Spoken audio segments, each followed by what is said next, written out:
Merhabalar arkadaşlar. Balkona çekerini yap.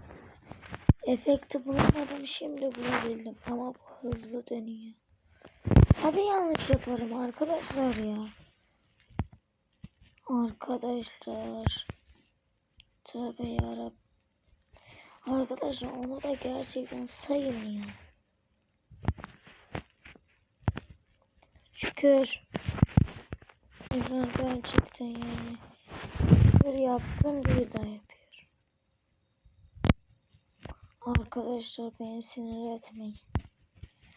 Tövbe yarabbi. Al. Ya. Arkadaşlar yapamıyorum. Şükür. Ya arkadaşlar. Arkadaşlar.